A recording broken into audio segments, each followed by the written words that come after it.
for me to sit and listen to stories is not an act of kindness, it is an act of greed. Storytelling, I feel, not only teaches you lessons, it entertains you, but even beyond that, I think it gives you hopes. So, if I say to you, honor, honor. And when the men saw the huge dinosaur snake, they Hello friends, this is Nick at the channel Nicotine. So today I am at Kathakar, the International Storytelling Festival. I'm here the second time. So over here people come from India and abroad and they tell stories. So you can enjoy over here. Now around me is the architecture designed by Manav Gupta. You should also see this. It's so beautiful. So you should also check out this.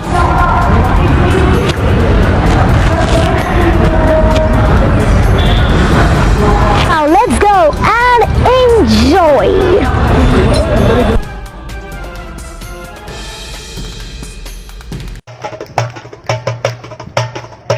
I hope you're ready for some blood-curdling story.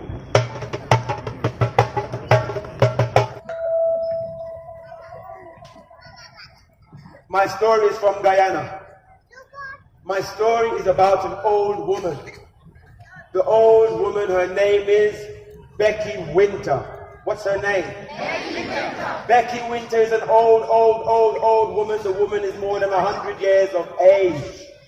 Becky Winter had the respect of the people in the village, but because she was old and she could not see very well, you know, the people, when they went to her, she was the woman who would look after the young girls who were in labor. She was the midwife. She delivered all the children in the village. She was the woman when the men are going into the sugarcane field to cut the sugarcane and the blade slips and cuts them.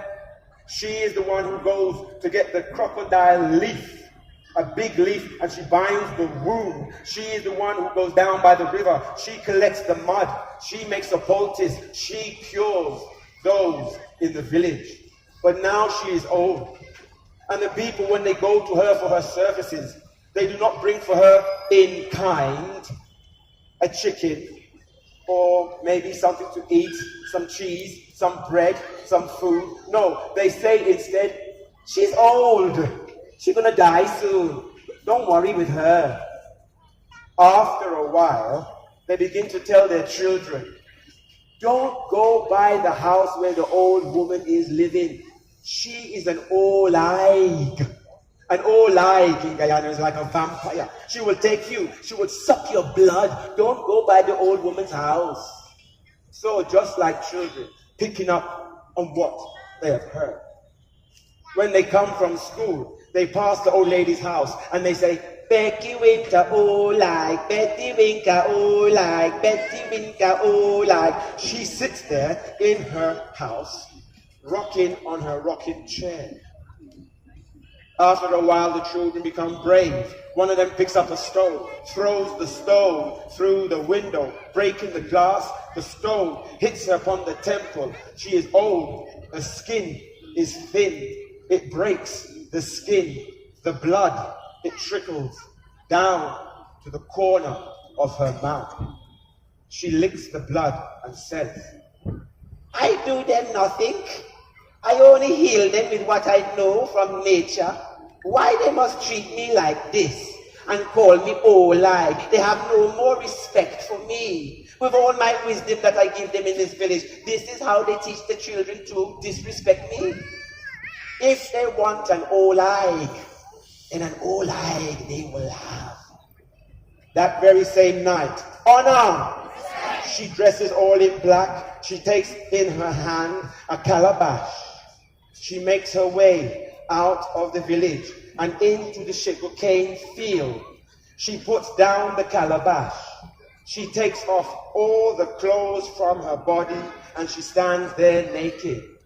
Then, from the top of her head, her skin splits and her skin begins to unroll itself over her body, her shoulders, her breasts, her hips. Her skin unroils itself over her knees, over her feet. Her skin now is crawling and slithering. Her skin crawls up into the calabash. Her skin crawls up and sits down in the calabash. She stands there, dripping blood and flesh. She buckles and she leaps into a ball of fire. She dances upon the rooftops. When she sees a window which is open, she lands upon the window sill. She enters into the window. She sees that there is a child in its crib, sleeping. She comes close. She opens her fanged mouth and she sucks the blood from the pumping vein of the child.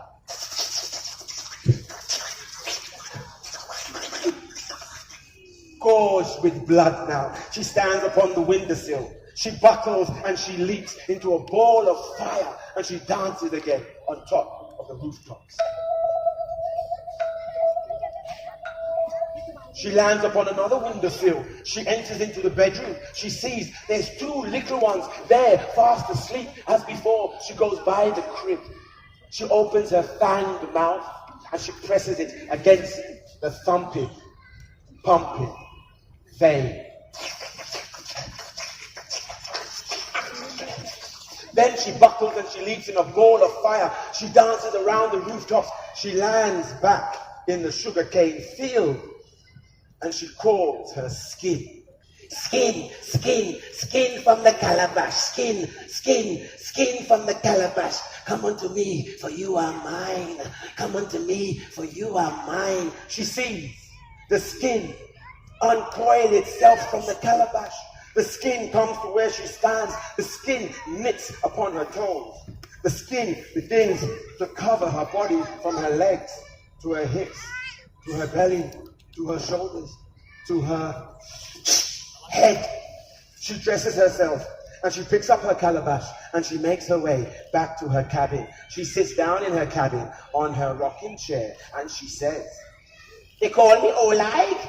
They have no respect for me. They will have respect for me now. They don't know an old woman has wisdom and wonder in this world." Honor. Early in the morning, the mother and the father within the household, they wake up. They go to see their little one. Ah! There in the crib is only a dry, grey prune of a child. They begin to cry and wail and holler, and before you know it, they call the pastor. The pastor is called and comes. The people, they demand, what is going on? Something is happening in our village. What is happening? The pastor says, "Do not worry. We will get to the bottom of this. Listen, to protect your house, take chalk and mark your windows, mark your doors, mark your entrance and your exit. Take salt, salt your earth, salt your earth. Spirits do not like salt. Salt your earth. Take rice, make a heap of rice. Spirits do not like rice. If they see a grain of rice, they have to pick up each and every single grain. If they drop one, they must start all over again. Take your garlic, take your lime, take your lemon, and cover your house." Some people say, "Pastor, how can you say such a thing, a man of God, and you're talking about spirits and things like that? We don't believe this business." Some people follow his direction. Honor, honor. And that day passed and that day went. Becky Winter sits in her cabin on her rocking chair. The night time comes. She takes, as before, the calabash in her hand. She makes her way into the sugarcane field. She puts down her calabash, and from the top of her head, her skin splits. It begins to uncoil itself from her body. Her skin slithers off her toes. Her skin crawls and slithers along the ground, climbs up into the calabash, and there it rests.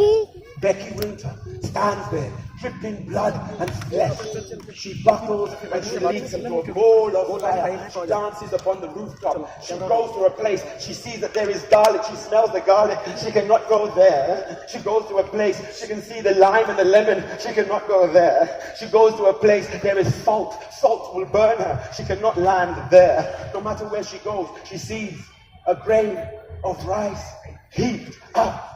She does not want to go there. She does not want to count the grains of rice that will hold her back from her night's pleasure. But she finds an open window.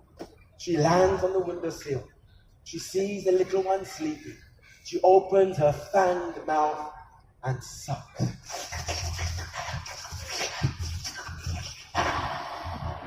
Gorged with life, she stands upon the windowsill. She buckles and she leaps and she dances in a ball of fire from one rooftop to another rooftop, not being able to find what she's looking for. So she decides to go back to the sugarcane field and collect her skin. Skin, skin, skin from the calabash. Skin, skin, skin from the calabash. Come unto me, for you are mine. Come unto me, for you are mine. The skin uncoils itself from the calabash. The skin slithers and crawls towards where she stands. The skin knits itself upon her toes, and her body is becoming clothed with her skin until the top of her head is knitted. She dresses herself. She picks up her calabash and she makes her way back home. She sits on her rocking chair and waits. Once again, early in the morning, pandemonium. What is going on? Something is happening. There is an old hide. We call them old hide in the Caribbean. There is an old hide. There's an old hide. Something is terrible here. Pastor is called. You're a man of the cloth. Surely you can get to the bottom of this. What is going on? The pastor begins to take names. The pastor begins to inquire and ask, who has a grievance with who? Who owns a debt to who? Who has arguments with who? And before you know it, the name comes back round again and again. Becky Winter. Becky Winter. Becky Winter. Becky Winter. This is the one. She is the one. She transforms herself. She must be the one, and we must get her. Oh, says the pastor, it will not be so easy. We have to find the skin. If we find the skin, then she will be trapped, and she will not be able to return back to her natural form. Honor! Honor! They wait for the evening. Becky Winter sits there upon her rocking chair. She sees late in the night a line of fired lights coming towards her cabin, and she says, "They have found me! They have found me! Well, this night I will drink as much as I can." From within her cabin, she undresses herself.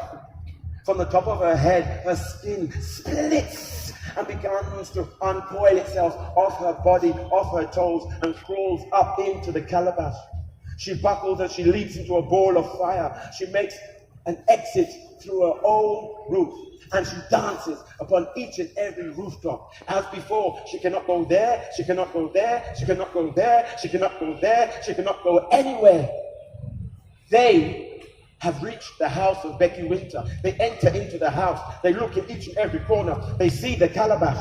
They look inside and they see the wreathing, turning, undulating skin. They take the salt.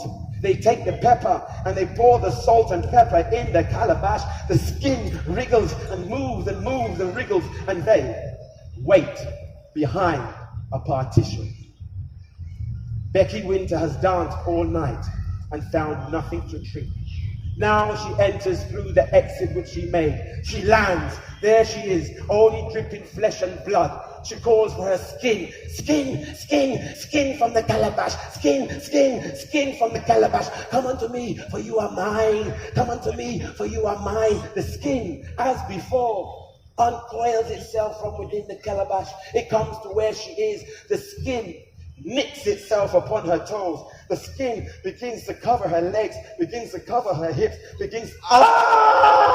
asks, skin, skin, why do you burn me? Skin, skin, why do you burn me? For you are mine. Why do you burn me? For you are mine. She takes the skin and she begins to rip pieces of the skin off her body.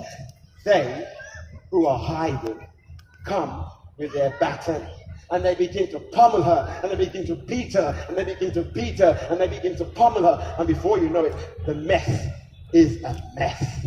They are beating and pummeling nothing. They look down on the ground and there is nothing there. They all surprise those who have their battles inside her cabin. But then they hear a laugh. They turn behind and they say, Becky Winter sat on the edge of the bed and she says, "So, you think you can kill me? You can't kill me. I can't dead so easy." She buckles and she leaps into a ball of fire. She makes her entrance out of that exit. She dances above the rooftops and she is gone.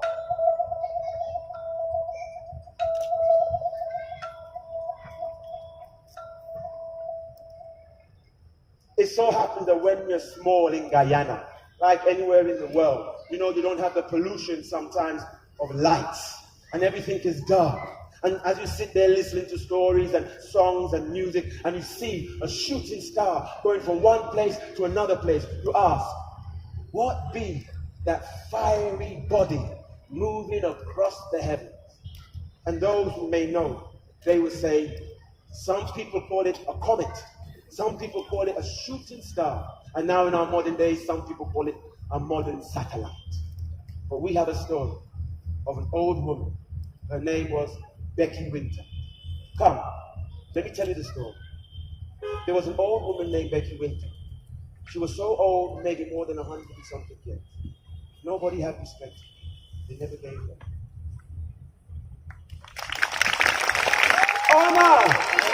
Honor, respect to you and to yours. To Kathakar, thank you very much for allowing me to be here. British Council, thank you very much for allowing me to be here. And for you, thank you very much for being here. Senegal, Salam alaikum.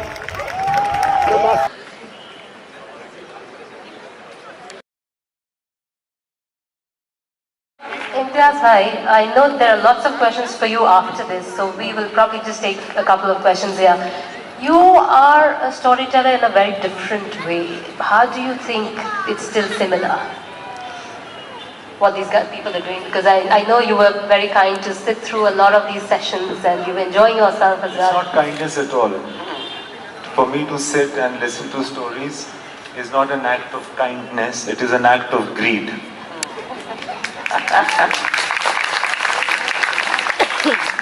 I feel that all that I know in my life is because of stories. I would like to tell my foreign friends here who might not have followed what the gentleman said.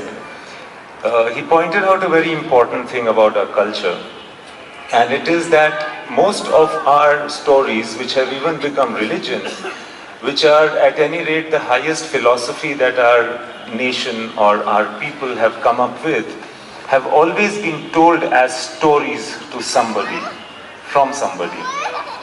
The Bhagavad Gita, the Ramayana, the Mahabharata, you must have heard these names. These are the highest forms of philosophy known to mankind, perhaps. But they have always been stories that someone has told somebody. That is the importance of storytelling in education, just the point that you were making. And storytelling, I feel, not only teaches you lessons, it entertains you, but even beyond that, I think it gives you hopes. Because now that the dragon has been slain, and the skin has been used to make beautiful shoes and beautiful bags in Krakow, now that the boy is no longer with the mother, now that Sorab has been killed, but the hope that stories give is that heroes will follow each other like seasons. And so what if Sorab came like the lightning and went like the wind? There will be other demons to fight. There will always be something else to do. There will always be that bird song in which you can remember your loved ones. That hope, that connection that you have with yourself and with everything that is precious to you is brought to the world through stories. And I commend everybody, including the brilliant Marathi performance that I heard.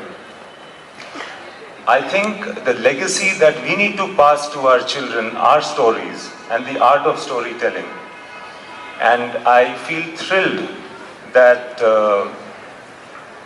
there's a group of people here, including the dynamic sisters, the trio of sisters, for the Gahilote sisters, I think we need to give a round of applause. And also to IGNC, of course, they've been a partner for very long, so for IGNC as well, please.